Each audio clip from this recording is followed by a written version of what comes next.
ನಮ್ಮ ಕನ್ನಡದ main lead ಆಕ್ಟರ್ಗಳು ಬೇರೆ ಭಾಷೆ ಸಿನಿಮಾಗಳಲ್ಲಿ ಸಪೋರ್ಟಿಂಗ್ ಆಕ್ಟರ್ಸ್ ಆಗಿ ಮಿಂಚೋದಕ್ಕೆ ರೆಡಿ ಆಗ್ತಿದ್ದಾರೆ.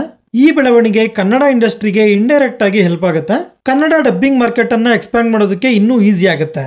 ಹಾಗೂ ಯಾರೆಲ್ಲ ನಟರು ಬೇರೆ ಭಾಷೆ ಸಿನಿಮಾಗಳಲ್ಲಿ ನಟಿಸ್ತಿದ್ದಾರೆ ಅವರ ಮುಂಬರುವ ಸಿನಿಮಾಗಳಿಗೂ ಕೂಡ ಆಯಾ ಭಾಷೆಗಳಲ್ಲಿ ಒಂದಷ್ಟು ಮಾರ್ಕೆಟ್ ಅಂತೂ ಕ್ರಿಯೇಟ್ ಆಗುತ್ತೆ. ಈ ಲಿಸ್ಟ್ ಅಲ್ಲಿ ಮೊದಲಿಗೆ ದುನಿಯಾ ವಿಜಯ್ ಅವರ ಹೆಸರನ್ನ ತಗೊಳ್ಳೋದಾದ್ರೆ, ಇವರು ಮೂಕುತಿ ಅಮ್ಮನ್ ಪಾರ್ಟ್ 2 ಸಿನಿಮಾದಲ್ಲಿ ನಯನತಾರಾ ಅವರ ಆಪೋಸಿಟ್ ರೋಲ್ ಅಲ್ಲಿ ವಿಲನ್ ಆಗಿ ನಟಿಸ್ತಿದ್ದಾರೆ.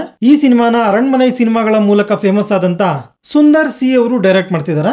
ಈ ಸಿನಿಮಾ 2020 ಅಲ್ಲಿ ಬಂದಂತ ಮೂಕುತಿ ಅಮ್ಮನ್ ಸಿನಿಮಾದ ಸೀಕ್ವೆಲ್ ಆಗಿರುತ್ತೆ. ಈ ಮೂಕುತಿ ಅಮ್ಮನ್ ಸಿನಿಮಾದ ಪಾರ್ಟ್ 1 ಅನ್ನ RJ ಬಾಲಾಜಿ ಅವರು ಡೈರೆಕ್ಟ್ ಮಾಡಿರ್ತಾರೆ. ರೀಸೆಂಟ್ ಆಗಿ ತಮಿಳುನಾಡಿನಲ್ಲಿ ನಡೆದಂತ ಮೂಕುತಿ ಅಮ್ಮನ್ ಪಾರ್ಟ್ 2 ಸಿನಿಮಾದ ಇವೆಂಟ್ ಒಂದರಲ್ಲಿ ಡೈರೆಕ್ಟರ್ ಸುಂದರ್ ಸಿ ಅವರು ದುನಿಯಾ ವಿಜಯ್ ಅವರನ್ನ ತುಂಬಾ ಚೆನ್ನಾಗಿ ನಡೆಸ್ಕೊಂಡ್ರು. ಹಾಗೂ ದುನಿಯಾ ವಿಜಯ್ ಅವರು ರೀಸೆಂಟ್ ಆಗಿ ಕನ್ನಡ ಮಾಧ್ಯಮಗಳಿಗೆ ಕೊಟ್ಟಂತ ಇಂಟರ್ವ್ಯೂಗಳಲ್ಲಿ ಈ ಮೂಕುತಿ ಅಮ್ಮನ್ ಪಾರ್ಟ್ 2 ಸಿನಿಮಾದ ಬಗೆಗೆ ತುಂಬಾ ಕಾನ್ಫಿಡೆಂಟ್ ಆಗಿ ಮಾತಾಡಿದ್ದಾರೆ. ಇದರ ಜೊತೆಗೆ ದುನಿಯಾ ವಿಜಯ್ ಅವರು ಪೂರಿ ಜಗನ್ನಾಥ್ ಅವರು ಡೈರೆಕ್ಟ್ ಮಾಡ್ತಿರುವಂತ ಮುಂದಿನ ಸಿನಿಮಾದಲ್ಲಿ ಕೂಡ ನಟಿಸ್ತಿದ್ದಾರೆ. ಈ ಸಿನಿಮಾದಲ್ಲಿ ವಿಜಯ್ ಸೇತುಪತಿ ಅವರ ಆಪೋಸಿಟ್ ಆಗಿ ನಟಿಸ್ತಿದ್ದಾರೆ. ಈ ಸಿನಿಮಾಗೆ ಬೆಗ್ಗರ್ ಅನ್ನೋ ಟೈಟಲ್ ನ ಅನ್ಕೊಂಡಿದಾರಂತೆ, ಆದ್ರೆ ಇನ್ನೂ ಫೈನಲ್ ಆಗಿಲ್ಲ.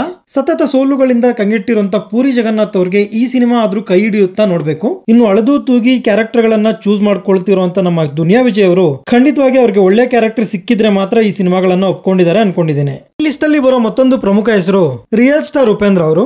ರೀಸೆಂಟ್ ಆಗಿ ಅನೌನ್ಸ್ ಆದಂತ ಆಂಧ್ರ ಕಿಂಗ್ ತಾಲೂಕಾ ಈ ಸಿನಿಮಾದ ಪ್ರಮುಖ ಪಾತ್ರದಲ್ಲಿ ಉಪೇಂದ್ರ ಅವರು ನಟಿಸ್ತಿದ್ದಾರೆ. ಈ ಸಿನಿಮಾದಲ್ಲಿ ಉಪೇಂದ್ರ ಅವರ ಪಾತ್ರಕ್ಕೆ ಮೊದಲಿಗೆ ನಮ್ಮ ಶಿವಣ್ಣ, ಮೋಹನ್ ಲಾಲ್ ಹಾಗೂ ತೆಲುಗಿನ ಬಾಲಕೃಷ್ಣ ಅವ್ರನ್ನು ಕೂಡ ಅಪ್ರೋಚ್ ಮಾಡಿದ್ರಂತೆ. ಆದ್ರೆ ಕಾರಣಾಂತರಗಳಿಂದ ಇವ್ರು ಯಾರು ಕೂಡ ಈ ಸಿನಿಮಾನ ಒಪ್ಕೊಳ್ಳದೆ ಇದ್ದ ಕಾರಣ ಚಿತ್ರತಂಡ ಉಪೇಂದ್ರ ಅವ್ರನ್ನ ಅಪ್ರೋಚ್ ಮಾಡಿದೆ. ಉಪೇಂದ್ರ ಅವರು ಕೂಡ ಹ್ಯಾಪಿಯಾಗಿ ಈ ಸಿನಿಮಾನ ಒಪ್ಕೊಂಡಿದ್ದಾರೆ. ಇನ್ನು ಈ ಸಿನಿಮಾನ ಡೈರೆಕ್ಟ್ ಮಾಡ್ತಿರೋದು ಮಿಸ್ ಶೆಟ್ಟಿ ಮಿಸ್ಟರ್ ಪಾಲಿ ಶೆಟ್ಟಿ ಸಿನಿಮಾನ ಡೈರೆಕ್ಟ್ ಮಾಡಿದಂತ ಮಹೇಶ್ ಬಾಬು ಅವರು. ಈಗಾಗಲೇ ರಿಲೀಸ್ ಆಗಿರುವಂತಹ ಗ್ಲಿಂಪ್ಸ್ ಇಂದ ನಮಗೆ ಗೊತ್ತಾಗೋದೇನಂದ್ರೆ ಉಪೇಂದ್ರ ಅವರು ಈ ಸಿನಿಮಾದಲ್ಲಿ ಒಬ್ಬ ಫೇಮಸ್ ಸೆಲೆಬ್ರಿಟಿ ಹಾಗೂ ರಾಮ್ ಅವರು ಅವರ ಫ್ಯಾನ್ ಆಗಿ ನಟಿಸ್ತಿರ್ಬೋದು ಅಂತ. ಇನ್ನು ಉಪೇಂದ್ರ ಅವರು ಲೋಕೇಶ್ ಕನಕರಾಜ್ ಅವರ ಕೂಲಿ ಸಿನಿಮಾದಲ್ಲಿ ನಟಿಸ್ತಿರೋ ವಿಷಯ ನಮ್ಮ ಎಲ್ರಿಗೂ ಗೊತ್ತಿರೋದೆ.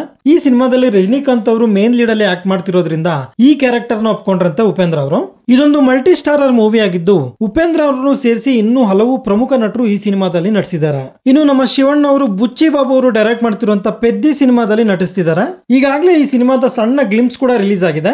ಶಿವಣ್ಣ ಅವರು ಒಂದು ಮುಖ್ಯ ಪಾತ್ರದಲ್ಲಿ ಈ ಸಿನಿಮಾದಲ್ಲಿ ನಟಿಸ್ತಿದ್ದಾರೆ ಅಂತ ಹೇಳಲಾಗ್ತಿದೆ. ಈಗಾಗಲೇ ಶಿವಣ್ಣ ಅವರ ಲುಕ್ ಟೆಸ್ಟ್ ಆಗಿದ್ದು ಆ ಸಿನಿಮಾದಲ್ಲಿನ ಅವರ ಫೋಟೋ ಕೂಡ ರಿಲೀಸ್ ಆಗಿದೆ. ಶಿವಣ್ಣ ಅವರು ಜೈಲರ್ 2 ಸಿನಿಮಾದಲ್ಲೂ ಕೂಡ ನಟಿಸ್ತಿದ್ದು ಪಾರ್ಟ್ 1 ಅಂತೆ ಇಲ್ಲೂ ಕೂಡ ನರಸಿಂಹ ಪಾತ್ರವನ್ನೇ ಕಂಟಿನ್ಯೂ ಮಾಡ್ತಿದ್ದಾರೆ. ಈ ಸಿನಿಮಾಗೆ ಹೊಸದಾಗಿ ಬಾಲಕೃಷ್ಣ ಅವರು ಕೂಡ ಆಡ್ ಆಗಿರೋದು ವಿಶೇಷ.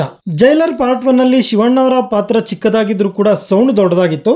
ಅದೇ ತರ ಈ ಸಿನಿಮಾದಲ್ಲೂ ಕೂಡ ಅವರಿಗೆ ಒಳ್ಳೆ ಪಾತ್ರ ಸಿಗಲಿ ಅಂತ ಹಾರೈಸೋಣ. ಇನ್ನು ರಿಷಬ್ ಶೆಟ್ಟಿ ಅವರು ಪರಭಾಷೆಯ 2 ದೊಡ್ಡ ಸಿನಿಮಾಗಳಲ್ಲಿ ನಟಿಸ್ತಿರೋದು ಹಳೆ ಸುದ್ದಿ. ಅದರಲ್ಲಿ ಒಂದು ಬಾಲಿವುಡ್ ಇಂದ ಬರ್ತಿರುವಂತ ಛತ್ರಪತಿ ಶಿವಾಜಿ ಸಿನಿಮಾ ಹಾಗೂ ಹನುಮಾನ್ ಸಿನಿಮಾದ ಸೀಕ್ವೆಲ್ ಆದ ಜೈ ಹನುಮಾನ್ ಸಿನಿಮಾ. ಈ 2 ಸಿನಿಮಾಗಳಲ್ಲೂ ಕೂಡ ರಿಷಬ್ ಶೆಟ್ಟಿ ಅವರಿಗೆ ಮೇನ್ ಲೀಡ್ ಅಲ್ಲಿ ಆಕ್ಟ್ ಮಾಡುವಂತ ಅವಕಾಶ ಸಿಕ್ಕಿದೆ. ಈ 2 ಸಿನಿಮಾಗಳು ಕೂಡ ಕಾಂತಾರ ಚಾಪ್ಟರ್ 1 ಸಿನಿಮಾ ಮುಗಿದ ಮೇಲೆ ಸೆಟ್ ಇರುತ್ತೆ. ಇನ್ನು ಫೈನಲಿ ನಮ್ಮ ರಾಕಿಂಗ್ ಸ್ಟಾರ್ ಯಶ್ ಅವರು ಬಾಲಿವುಡ್ ಇಂದ ಬರುವಂತ ರಾಮಾಯಣ ಸಿನಿಮಾದಲ್ಲಿನ ರಾವಣ ಪಾತ್ರದಲ್ಲಿ ನಟಿಸ್ತಿರೋ ವಿಷಯ ನಮ್ಮೆಲ್ರಿಗೂ ಗೊತ್ತಿರೋದೆ. ಇವರು ಈ ಸಿನಿಮಾದಲ್ಲಿ ಆಕ್ಟರ್ ಜೊತೆಗೆ ಒನ್ ಆಫ್ ದ ಪ್ರೊಡ್ಯೂಸರ್ ಕೂಡ. ಲೇಟೆಸ್ಟ್ ಬಸ್ ಏನಂದ್ರೆ ಇವರಿಗೆ ನಾಯಕಿಯಾಗಿ ಕಾಜಲ್ ಅಗರ್ವಾಲ್ ಅವರು ನಟಿಸ್ತಿದ್ದಾರಂತೆ. ಕಾಜಲ್ ಅವರು ರಾವಣನ ಪತ್ನಿ ಮಂಡೋದರಿಯ ಪಾತ್ರದಲ್ಲಿ ಈ ಸಿನಿಮಾದಲ್ಲಿ ನಟಿಸ್ತಾರಂತೆ. ಈ ಸಿನಿಮಾ ಕೂಡ ಇನ್ನೇನು ಸೆಟ್ ಇರೋದಕ್ಕೆ ರೆಡಿ ಆಗ್ತಿದೆ. ಸೊ ಇದಾಗಿರುತ್ತೆ ಇವತ್ತಿನ ವಿಡಿಯೋ. ಈ ಸಿನಿಮಾಗಳಲ್ಲಿ ನೀವು ಯಾವ ಸಿನಿಮಾಗೆ ಕಾಯ್ತಾ ಇದ್ದೀರಾ ಅನ್ನೋದನ್ನ ಕಾಮೆಂಟ್ ಮಾಡಿ. ಈ ವಿಡಿಯೋ ನಿಮ್ಗೆ ಇಷ್ಟ ಆಗಿದ್ರೆ ಒಂದು ಲೈಕ್ ಕೊಟ್ಟು ನನ್ನ ಚಾನೆಲ್ ನ ಸಬ್ಸ್ಕ್ರೈಬ್ ಮಾಡ್ಕೊಳ್ಳಿ. Thank you.